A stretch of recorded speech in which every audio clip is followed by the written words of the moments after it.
ഒരുപാട് നല്ല ഹിറ്റ് സിനിമകളുടെ ഭാഗമായിട്ടുള്ള ആളാണ്. ചെയ്ത വേഷങ്ങളെല്ലാം ശ്രദ്ധിക്കപ്പെടുന്നതുമാണ്, ആ പടങ്ങൾ ഹിറ്റുമായിട്ടുണ്ട്. അതെ അതെ. ശരിക്കും പറഞ്ഞാൽ അറിയേണ്ട ചോദ്യം എവിടെയായിരുന്നു കുറേ നാൾ? അല്ല, ഞാൻ മാനസികമല്ല, ഞാൻ നേരത്തെ പറഞ്ഞെന്ന് വിചാരിക്കുന്നു. ഒരു ഇടവേള വേണമെന്ന് എനിക്ക് തോന്നി. കാര്യം നമ്മൾ ചെയ്യുന്ന വേഷങ്ങൾക്കെല്ലാം ഒരു ആവർത്തന വിരസത വരുന്നുണ്ടോ എന്ന് എനിക്ക് തന്നെ തോന്നി. അപ്പോൾ എനിക്ക് തന്നെ ഒരു റിഫ്രഷ് ചെയ്യാൻ വേണ്ടിയിട്ട് ഞാനൊരു ഇടവേള എടുത്തു എന്നുള്ളത് സത്യമാണ്. അതാ സംഭവിച്ചത്, അല്ലാതെ വേറൊന്നുമില്ല. അപ്പോൾ നല്ല കഥാപാത്രങ്ങൾ ലഭിക്കുക എന്നുള്ളത് ഒരു ആർട്ടിസ്റ്റിനെ സംബന്ധിച്ചിടത്തോളം വളരെ ഒരു വലിയ കാര്യമാണ്. അപ്പോൾ എനിക്ക് തരുന്ന വേഷങ്ങളെല്ലാം ഒരേ തരം വേഷങ്ങളാണ് വരുന്നത്. അപ്പം വേഷങ്ങൾ കുറേ ചെയ്തപ്പോൾ എനിക്ക് തന്നെ ഒരു ആവർത്തന വിരസത തോന്നി. അതാണ് യഥാർത്ഥത്തിൽ സംഭവിച്ചത്. അതെന്താ ഈ ഒരേ തരം വേഷങ്ങൾ തേടിയുള്ള കാരണം എന്താ? അത് നമ്മുടെ നടനെ പറ്റിയ ലുക്കുണ്ട്, അഭിനയമുണ്ട്, എല്ലാം ഉണ്ട്, എങ്കിലും ഒരേ തരം വേഷത്തിലേക്ക് നമുക്ക് എന്താ പറയുക, നമ്മുടെ സിനിമ ഇൻഡസ്ട്രിയുടെ ഒരു ചെറിയൊരു പ്രശ്നമാണ്. ഇപ്പം നമ്മൾ നോക്കിയാൽ തന്നെ അറിയാം, ഒരു ഇൻസ്പെക്ടർ വേഷം ഒരു ആർട്ടിസ്റ്റ് ചെയ്താൽ പിന്നെ പുള്ളിക്ക് വരുന്ന വേഷങ്ങളെല്ലാം ആ ടൈപ്പ് വേഷങ്ങളായിരിക്കും. ഞാനതിനെ കുറ്റമായിട്ട് പറയണമല്ല. ഒരു കഥാപാത്രത്തിൻ്റെ വിജയം എന്ന് പറയുന്നത് നമ്മുടെ ലുക്കിലാണ് ഇരിക്കുന്നത്. മനസ്സിലായില്ലേ? നമ്മുടെ ലുക്ക് പകുതി ഓക്കെ, പിന്നെ നമ്മൾ അഭിനയം വളരെ കുറച്ച് മതി എന്നാണ് ഞാൻ മനസ്സിലാക്കിയത്. ഞാൻ ഇതുവരെയുള്ള എൻ്റെ എക്സ്പീരിയൻസാണ് പറയുന്നത്. അതേപോലെ എനിക്ക് പറ്റിയ വേഷങ്ങളല്ല എന്ന് പറയുന്നത് ഒരു എക്സിക്യൂട്ടീവ് വേഷങ്ങളാണ് വരുന്നത്. അപ്പോൾ എക്സിക്യൂട്ടീവ് വേഷങ്ങളിൽ ഞാൻ ഓക്കെയാണ്. അപ്പോൾ എനിക്ക് ആ ഡ്രസ്സ് ഇട്ട് കഴിഞ്ഞാൽ ഞാൻ എക്സിക്യൂട്ടീവ് വേഷങ്ങളിൽ ഓക്കെയാണ്. അതിപ്പം ഒരു ആർട്ടിസ്റ്റിനെ സംബന്ധിച്ചിടത്തോളം ഒരു വലിയൊരു കാര്യമാണ്. എന്തുകൊണ്ടോ അത് തന്നെയാണ് എനിക്ക് വീണ്ടും വീണ്ടും വന്നുകൊണ്ടിരിക്കുന്നത്. അപ്പോൾ എനിക്ക് തന്നെ തോന്നിയത് പണി ശരിയാകത്തില്ല, അല്ല ഇത് കുറച്ച് നമ്മളെ ഒരു വളർന്നു വരാൻ സാധിക്കുന്നില്ല. അതാ നമ്മളെ കഴിവ്, അല്ലെങ്കിൽ ഭയങ്കര കഴിവുണ്ടെന്ന് ഞാൻ പറയല്ല, എന്നാൽ പോലും നമുക്ക് അതിലേക്ക് കൂടുതൽ നമുക്ക് പടികൾ ചവിട്ടി കയറാൻ സാധിക്കുന്നില്ല. അതാ യഥാർത്ഥത്തിൽ സംഭവിച്ചത്. അങ്ങനെയാണ് ഈ ബ്രേക്ക് വന്നത് അല്ലേ? അങ്ങനെ ഞാൻ മാനസികമായിട്ട് ഞാൻ തന്നെ വിചാരിച്ചു ഒരു റിഫ്രഷ് ചെയ്ത് നല്ല കഥാപാത്രങ്ങൾക്ക് വേണ്ടി കാത്തിരിക്കാം. അങ്ങനെ കാത്തിരുന്ന് ഇത്രയും നാൾ കാത്തിരുന്നു. അല്ല, അപ്പോഴും ഇങ്ങനെയുള്ള ഈ പറയുന്ന ആവർത്തന വിരസമുള്ള വേഷങ്ങൾ തേടി വരുന്നുണ്ട്. തീർച്ചയായിട്ടും വരുന്നുണ്ട്. പ്രത്യേകിച്ച് സീരിയലിൽ നിന്ന് അല്ലേ? സീരിയലിൽ ധാരാളം വേഷങ്ങൾ വരുന്നുണ്ട്. അതിന് ഞാൻ കുറ്റം പറയില്ല. നമുക്ക് വന്നില്ലെങ്കിൽ പിന്നെ തിരിച്ച് നമുക്ക് എന്തായാലും ആ ഇൻഡസ്ട്രിയിൽ തന്നെ പോകേണ്ടി വരും. അത് ഞാൻ എന്തായാലും നമ്മുടെ ഒരു കുടുംബമാണല്ലോ അത്. അപ്പോൾ അതുകൊണ്ട് നമുക്ക് നല്ല നല്ല വേഷങ്ങൾ വരിക, നല്ല നല്ല ഓരോ ആർട്ടിസ്റ്റുകൾ ചെയ്യുന്നത് കാണുമ്പോൾ ആ നിലയിലേക്ക് വരണമെന്ന് അതിയായ ആഗ്രഹമുണ്ട്. അതുകൊണ്ടാണല്ലോ നമ്മൾ ഈ പാഷൻ എന്ന് പറഞ്ഞ സംഭവം ഉണ്ടല്ലോ, പാഷൻ കൊണ്ടാണ് ഞാൻ ഈ രംഗത്ത് വരുന്നത്. അല്ലാതെ നമ്മൾ പൈസ മോട്ടീവ് മാത്രമല്ല. സിനിമ രംഗത്തേക്ക് വന്നത് 22 വയസ്സിലാണ്. അതെ, അതും പ്രേം നസീറിനോടൊപ്പം ഉള്ളത്. അതെങ്ങനെയാണ് അങ്ങനെ ഒരു അവിസ്മരണീയ മുഹൂർത്തം വന്ന എങ്ങനെ ജീവിതത്തിൽ? അത് പറയണമെന്നുണ്ടെങ്കിൽ ഞാൻ പറയാത്തൊരു നേരത്തെ വന്നപ്പോൾ ഞാൻ പറഞ്ഞില്ല, എൻ്റെ കുടുംബം എന്ന് പറയുന്നത് മെല്ലൻ സ്റ്റുഡിയോയുടെ അടുത്ത് തന്നെയാണ്. ഇവിടെ തന്നെയാണ് എൻ്റെ കുടുംബം. അപ്പോൾ എൻ്റെ കൂട്ടുകാരെന്ന് പറയുന്നത് ഉണ്ണി എന്ന് പറയും, ഉണ്ണി. അപ്പോൾ ഉണ്ണി എൻ്റെ കളിക്കൂട്ടുകാരനാണ്. അപ്പോൾ ഉണ്ണിയുടെ അടുത്ത് ഞാൻ പറഞ്ഞു, ഉണ്ണി ഇതുപോലെ എനിക്ക് അഭിനയിക്കാൻ താല്പര്യമുണ്ട് എന്ന് പറഞ്ഞപ്പോൾ ഉണ്ണിയാണ് നമ്മളെ എന്താ പറയുക, ഈ ഉദയഭാനു എന്ന് പറയുന്ന ഒരു ഡയറക്ടറെ കൊണ്ട് പരിചയപ്പെടുത്തുന്നത്. അദ്ദേഹം അന്ന് ഗുരുദേവൻ എന്നൊരു സിനിമ എടുക്കുന്നുണ്ടായിരുന്നു. അതിപ്പോൾ നസീർ സാറ് അമ്പളിച്ചേട്ടൻ ഉൾപ്പെടെ വളരെ നല്ല താരനിരയുള്ള ഒരു നാരായണ ഒരു ദേവനെക്കുറിച്ചുള്ളൊരു ചിത്രമായിരുന്നു അത്. അപ്പോൾ അതിൽ എന്നെ കാസ്റ്റ് ചെയ്തു. അത് ആക്ച്വലി പറഞ്ഞ ഒരു ജൂനിയർ ആർട്ടിസ്റ്റായിട്ട് തന്നെയാണ് എന്നെ കാസ്റ്റ് ചെയ്ത് ഷൂട്ടിംഗ് തുടങ്ങി 2-3 ദിവസമായപ്പോൾ അതിൻ്റെ അസോസിയേറ്റ് തന്നെ ഒന്ന് പറഞ്ഞു. അപ്പോൾ എനിക്ക് ഹൈറ്റ് ഉള്ളതുകൊണ്ട് ഹൈറ്റിൻ്റെ ഒരു വാല്യൂ ഞാൻ അന്നാണ് മനസ്സിലാക്കിയത്. അപ്പോൾ അതിലൊരു ഫാദറിൻ്റെ വേഷമുണ്ട്, നസീർ സാറിൻ്റെ കൂടെയാണ്. അപ്പോൾ അതിൽ മീശ എടുക്കാമെങ്കിൽ ആ വേഷം കിട്ടും എന്ന് പറഞ്ഞു. ഞാൻ പറഞ്ഞു, മീശ എപ്പോഴെടുത്തും ചോദിച്ചാൽ മതി.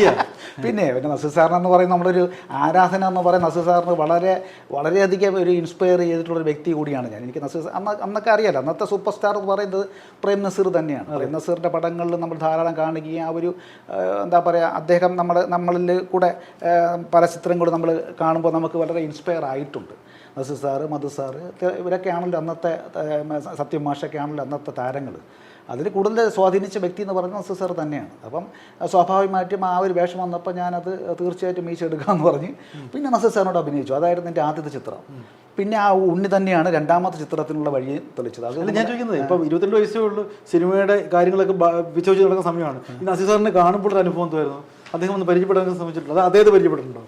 പിന്നെ നസീർ സാറിനെ ചെന്ന് ഞാൻ വർക്കല ശിവഗിരിയുടെ ഒരു മുറിയിൽ അദ്ദേഹം ഫ്രീ ആയിരിക്കുന്ന സമയത്ത് ഞാൻ ചെന്ന് പരിചയപ്പെട്ടു, ധാരാളം സംസാരിച്ചു. അദ്ദേഹം എൻ്റെ മാമനായിട്ട് ചെറിയ ഒരു അടുപ്പമൊക്കെ ഉണ്ടായിരുന്നു. അപ്പോൾ മാമനെയൊക്കെ അറിയാം, മാമൻ്റെ പേരൊക്കെ പറഞ്ഞ് നമ്മൾ അവിടെ ഒരു ബന്ധമൊക്കെ സ്ഥാപിച്ച് വളരെ കാര്യമായിരുന്നു. എന്താ കാര്യങ്ങളൊക്കെ ചോദിച്ച് ശരി എന്നൊക്കെ പറഞ്ഞ് അങ്ങനെ ആ ദിവസം അങ്ങ് പോയി. അങ്ങനെ വളരെ പിന്നീടുള്ള സംഭവങ്ങളിലൊക്കെ പുള്ളി വളരെയധികം നല്ല പെരുമാറ്റമായിരുന്നു. അത് ഒരിക്കലും മറക്കാൻ സാധിക്കില്ല. അപ്പം നസീർ സാറ് മരിച്ച എനിക്ക് ഇപ്പോഴും ഓർമ്മ, VGT ഹാളിൽ ഞാൻ കാണാൻ പോയിരുന്നു. എനിക്കത് ഒരിക്കലും മറക്കാൻ സാധിക്കില്ല. എനിക്ക് എന്താ പറയുക, എനിക്ക് അതാണ് ഒന്നും ഇപ്പോൾ വേറെ വാക്കുകളില്ല. അദ്ദേഹം എന്തെങ്കിലും പറഞ്ഞു മോനെ ഈ സിനിമ തന്നെയാണ് നിന്റെ വഴിയെന്നോ അല്ല എന്തെങ്കിലും അനുഗ്രഹവും എന്തെങ്കിലും ഒരു അദ്ദേഹത്തിന് വഴി പോലെ കിട്ടിയായിരുന്നോ? അല്ല, അദ്ദേഹം പറഞ്ഞ് നന്നായിട്ട് തന്നെ ചെയ്യണം, എല്ലാം സൂക്ഷിച്ച് കൈകാര്യം ചെയ്യണം അങ്ങനെ പറഞ്ഞു. പിന്നെ അങ്ങനെയൊക്കെ സംസാരിക്കാനുള്ള അവസരം ലഭിച്ചു. എന്തായാലും അത് ഒരിക്കലും പറഞ്ഞതുപോലെ ഒരു മുഹൂർത്തം അന്ന് അതിന് വാല്യൂ എനിക്കറിയില്ലല്ലോ.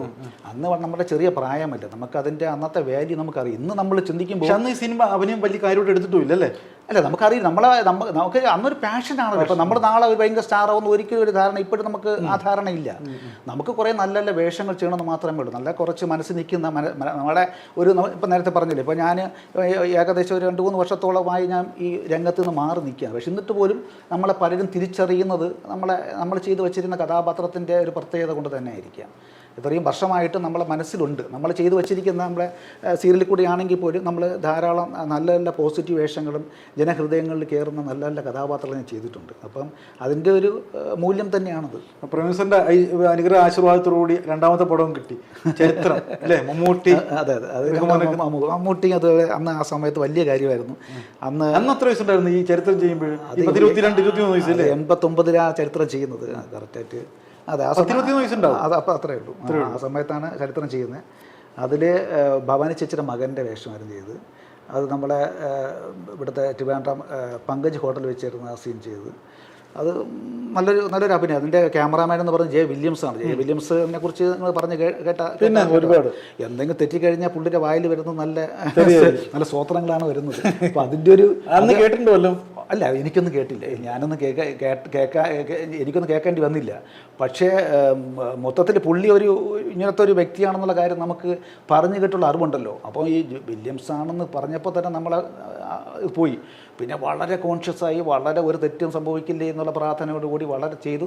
പക്ഷേ ഓക്കെ, എൻ്റെ സീൻസ് എല്ലാം വളരെ നന്നായിരുന്നു.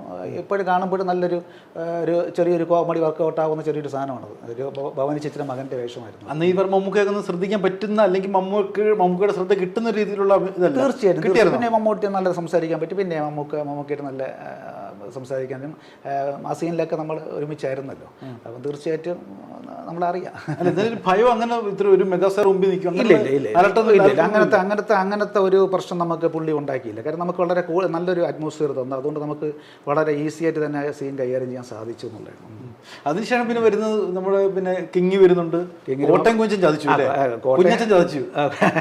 കോട്ടയം കുഞ്ചൻ ഈ ഇതിലൊരു ഡയലോഗ് പറയും പോലെ, അതിൽ ആശൻ ചതിച്ചെന്ന് പറയും പോലെ, അതിൽ ആ സീനിൽ നല്ല ബാബുചേട്ടൻ എനിക്ക് തന്നൊരു നല്ലൊരു വേഷം, സുരേഷ് ബാബുചേട്ടൻ തന്നൊരു നല്ലൊരു വേഷമായിരുന്നു കോട്ടയം കുഞ്ഞച്ചനിൽ. കോട്ടയം കുഞ്ഞച്ചനിൽ ഇതേപോലെ നല്ലൊരു വേഷമായിരുന്നു. ഒരു മമ്മൂക്കയുടെ കൂടെ തന്നെയാണ് ഇരുന്ന വേഷം. പക്ഷേ അതിൻ്റെ ആ സീനിൻ്റെ ഓർഡർ വന്നപ്പോൾ അതിൻ്റെ ഒരു പഞ്ച് ഇല്ലാത്തതുകൊണ്ട് ആ സീനെ എടുത്ത്. ആ സീൻ എന്തായിരിക്കും? സീനെന്ന് വെച്ചാൽ മമ്മൂക്ക ജയിലിൽ നിന്ന് ഇറങ്ങിയിട്ട് നേരെ വരുന്ന ഒരു ചായക്കടയിലാണ്. ചായക്കടയിൽ വന്നിട്ട് നമ്മുടെ അവിടെ ഒന്ന് കൂടെ സംസാരിക്കുകയും ഒരു ജയിലിൽ പോകുന്ന ഒരു സിറ്റുവേഷൻ കൂടെ സംസാരിക്കുകയും എന്നിട്ട് നേരെ ഈ ജയിലിൽ പോകാനുണ്ടായ ആ വ്യക്തിയെ കാണാൻ പോകുന്നതാണ് സീൻ. പക്ഷേ ഇന്നും നമുക്ക് മനസ്സിലാവും അതിൻ്റെ ലോജിക് വൈസ്. ചേട്ടൻ്റെ റോൾ അതിൽ ആ ചായക്കട ചെയ്യുന്ന പുള്ളിയുടെ മകനായിട്ട് ഉണ്ടായിരുന്നു. അതിൽ എൻ്റെ അച്ഛനായിട്ട് അഭിനയിച്ചത് നാണപ്പൻ ചേട്ടൻ, കൊതുക് നാണപ്പൻ ചേട്ടനാണ് അഭിനയിച്ചത്. അങ്ങനെ നല്ല സീനായിരുന്നു. രാവിലെ മുതൽ വൈകുന്നേരം വരെ നെയ്യാർ ഡാമിൻ്റെ അടുത്തൊരു ചായക്കടയിലായിരുന്നു. ഡയലോഗ് ഉണ്ടായിരുന്നു. നമുക്കൊന്ന് ചായ കൊടുക്കണം അങ്ങനെയൊക്കെ. അങ്ങനെ അത് മൊത്തം ഞാൻ സിനിമ ഫസ്റ്റ് ഡേ പോയി, നമ്മൾ അന്ന് ധന്യരമ്മ തിയേറ്ററിൽ പോയിരുന്ന്. അപ്പോൾ നമ്മളെ ആ സീൻ കാണുമ്പോൾ എനിക്ക് ഉദയനാണ് താരത്തിൽ നമ്മളെ സലീം കുമാറിനെയാണ് പെട്ടെന്ന് എനിക്ക് ഓർമ്മ വരുന്നത്.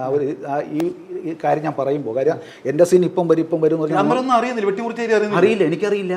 അപ്പോൾ ഞാനിപ്പോൾ അടുത്ത സീൻ വരും, ഞാൻ ഇങ്ങനെ പറഞ്ഞു എനിക്കത് അതുകൊണ്ട് എനിക്ക് ഈ സീൻ ഇപ്പോൾ അടുത്ത സീൻ ഇപ്പം ജയിലിൽ പോയി അടുത്ത സീൻ എൻ്റെ സീൻ തന്നെയാണെന്ന് പറഞ്ഞ് അങ്ങനെ ഇരിക്കുന്ന സമയത്തല്ലേ സീനില്ല. സീനില്ലാന്ന് മാത്രം എനിക്ക് ഭയങ്കര വിഷമമായി പോയി. കാര്യം ഞാൻ ഉടനെ തന്നെ ബാബുച്ചാൻ വിളിച്ചു, ബാബുച്ചായി മോനെ പറയാൻ വിട്ടുപോയി അതിൽ ആ സീൻ പോയെന്ന്. എനിക്കത് ഭയങ്കര കാര്യം നമ്മൾ ഇത്രയും വലിയൊരു സംഭവം നമ്മൾ പലയിടത്തും പറയുമല്ലോ. നമ്മളെ ഫ്രണ്ട്സൊക്കെ ഉണ്ടായിരുന്നു. അവരോടൊക്കെ പറഞ്ഞിട്ട് കൊണ്ടുപോകും. പിന്നെ 2 ദിവസം അവരെ മുഖത്ത് നോക്കാൻ പറ്റിയില്ല.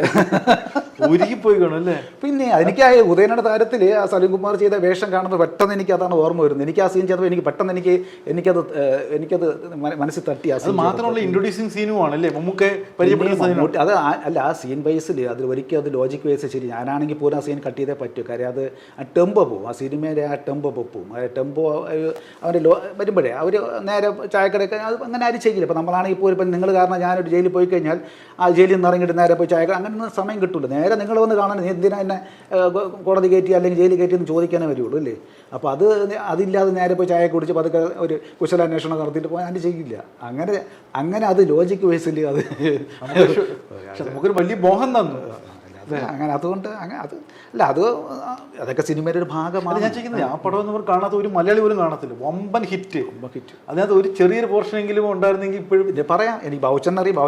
ബാബുച്ചനെ വിളിക്കുമ്പോൾ ഞാൻ പറയും കോട്ടയം കുഞ്ഞേച്ചൻ ചതിച്ചാശാണ്. ഒരു സീൻ ഉണ്ടായിരുന്നെങ്കിൽ ഒരു പറഞ്ഞ പോലെ അത് കുഴപ്പമില്ല. അവർ ഒന്ന് പോയാൽ നമുക്ക് വേറെ വരും.